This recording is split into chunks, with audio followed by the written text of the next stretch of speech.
Welcome to my channel. तो आज हम लेयर कुर्ती बनाएंगे।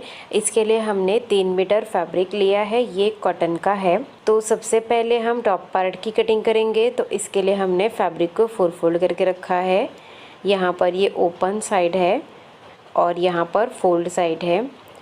और टॉप पार्ट की लेंथ हमने ली है 14.5 इंच। अभी शोल्डर लेंगे, तो शोल्डर मैं ले रही हूँ 6.5 इंच। यहीं से आर्म होल लेंगे, तो आर्म होल भी मैं ले रही हूँ 6.5 इंच। इन दोनों पॉइंट्स को जोड़ देंगे। यहाँ पर हमें चेस्ट का 4th part plus 2 inch margin लेना है, तो मैं ले रही हूँ 11 इंच। और यहाँ पर हमें कमर का 4th part plus 2 inch margin लेना है, तो मैं ले रही हूँ 9 इंच। इन दोनों पॉइंट्स को जोड़ देंगे। यहाँ पर 1 इंच ऊपर मार्क करना है और हल्का सा राउंड शेप दे देना है। अभी आर्म होल ड्रॉ करेंगे, तो इस लाइन का हाफ लेना है और यहाँ से आर्म होल का शेप दे देंगे। ये हमारा बैक का आर्म होल है और हाफ इंच अंदर से फ्रंट का आर्म होल भी ड्रॉ कर लेंगे। ये फ्रंट का आर्म होल है। अभी नेक की मार्किंग करेंगे, तो नेक विड्थ मैं ले रही हूँ 3 इंच और नेक डीप मैं ले रही हूँ 5 इंच फ्रंट के लिए और बैक के लिए मैं ले रही हूँ 4 इंच। उसके बाद हम राउंड शेप दे देंगे फ्रंट नेक के लिए और बैक नेक के लिए भी राउंड शेप दे देंगे। अभी कटिंग करेंगे। सबसे पहले बैक नेक और बैक आर्म होल कट करेंगे। तो हमने कटिंग कर ली है। अभी हम इसे ओपन करेंगे और इसमें से बैक पार्ट को साइड में रखेंगे और फ्रंट पार्ट को फोल्ड करेंगे और फ्रंट नेक और फ्रंट आर्म होल की कटिंग करेंगे। तो हमने फ्रंट नेक और फ्रंट आर्म होल की कटिंग कर ली है। अभी स्लीव्स की कटिंग करेंगे। तो इसके लिए हमने फैब्रिक को 4 फोल्ड करके रखा है। ये ओपन साइड है और ये फोल्ड साइड है और ये 4 फोल्ड हमने लिया है 9 इंच का। जितना आपका आर्म होल है उससे 2.5 से 3 इंच ज़्यादा लेना है। और स्लीव्स की लेंथ ली है 15 इंच। यहाँ पर हम ओपन साइड से 3 इंच पर मार्क करेंगे और यहाँ से हमें स्लीव्स का शेप दे देना है। अभी स्लीव्स बॉटम लेंगे, तो स्लीव्स बॉटम मैं ले रही हूँ 6.5 इंच। इन दोनों पॉइंट्स को जोड़ देंगे और स्लीव्स की कटिंग कर लेंगे। तो हमने स्लीव्स की कटिंग कर ली है। अभी स्लीव्स को ओपन करके रखेंगे।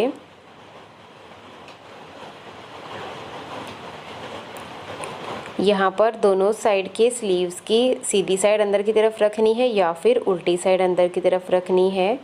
उसके बाद ही हमें फ्रंट का आर्म होल ड्रॉ करना है और इसकी कटिंग कर लेनी है।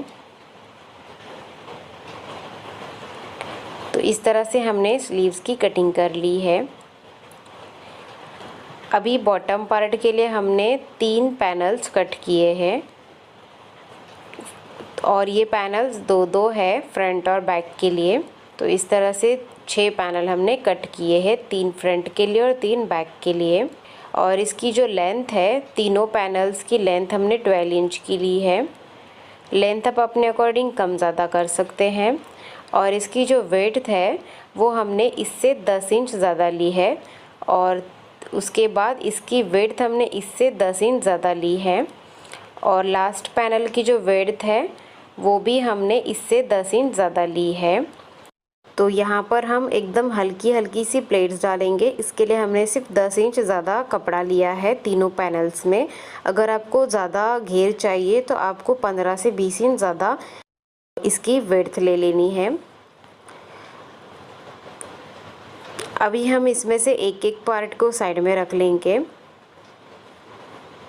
तो बैक वाला पार्ट हम साइड में रखेंगे और उसके बाद हमें यहाँ पर छोटी छोटी सी प्लेट्स डाल लेनी है और इसका साइज़ हम वेस्ट साइज़ के बराबर कर लेंगे। और अभी इसमें भी हम प्लेट्स डालेंगे छोटी छोटी सी और इसको भी हम इसके बराबर कर लेंगे। तो हमने तीनों पैनल्स में प्लेट्स डाल ली है।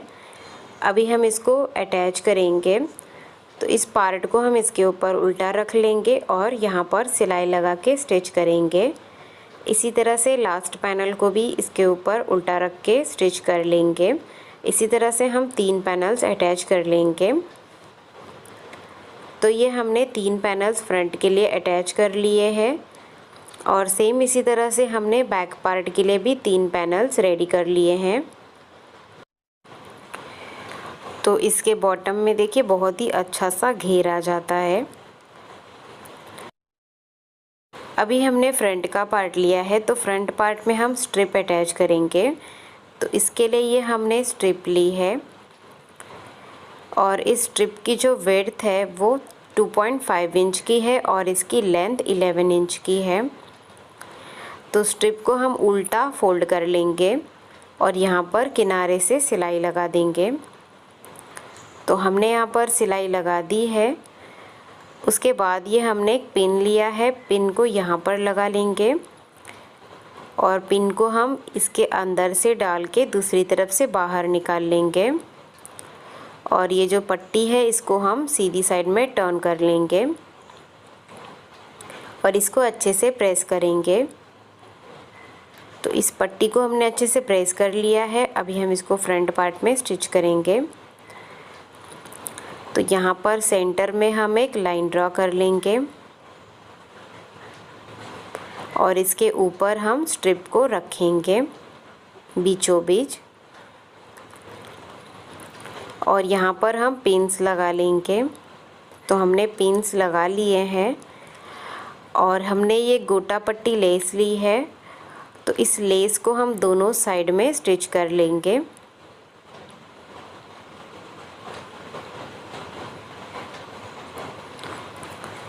तो हमने इस लेस को यहाँ पर स्टिच कर लिया है। अभी हम नेक बना लेंगे। तो नेक के लिए हमने इसी शेप की स्ट्रिप ली है, इसे हम इसके ऊपर रखेंगे और सिलाई लगा देंगे। तो हमने यहाँ पर सिलाई लगा दी है। अब यहाँ पर हम छोटे छोटे से कट्स लगा लेंगे और इस स्ट्रिप को हम रॉन्ग साइड में टर्न करके टॉप स्टिच लगा लेंगे। तो हमने यहाँ पर टॉप स्टिच लगा लिया है। बाद में इस स्ट्रिप को हम फोल्ड करके हैंड स्टिच कर लेंगे।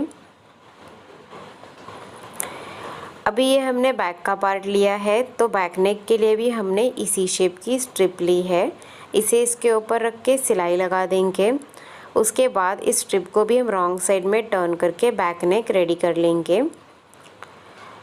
तो हमने बैक नेक रेडी कर लिया है। अभी हम फ्रंट का पार्ट इसके ऊपर उल्टा रखेंगे और शोल्डर स्टिच कर लेंगे। तो हमने शोल्डर्स को स्टिच कर लिया है। अभी हम स्लीव्स को स्टिच करेंगे। तो स्लीव्स को शोल्डर के ऊपर उल्टा रखना है और इसे स्टिच कर लेना है। इसी तरह से दूसरा स्लीव्स भी हम स्टिच कर लेंगे और स्लीव्स के बॉटम को डबल फोल्ड कर देंगे। तो हमने दोनों साइड में स्लीव्स को अटैच कर लिया है और स्लीव्स में भी हमने ये गोटा पट्टी लेस लगा ली है।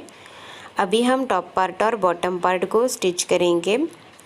तो टॉप पार्ट को हमें बॉटम पार्ट के ऊपर उल्टा रखना है और इसे सिलाई लगा के अटैच करना है। इसी तरह से हम बैक पार्ट के भी टॉप पार्ट और बॉटम पार्ट को स्टिच कर लेंगे।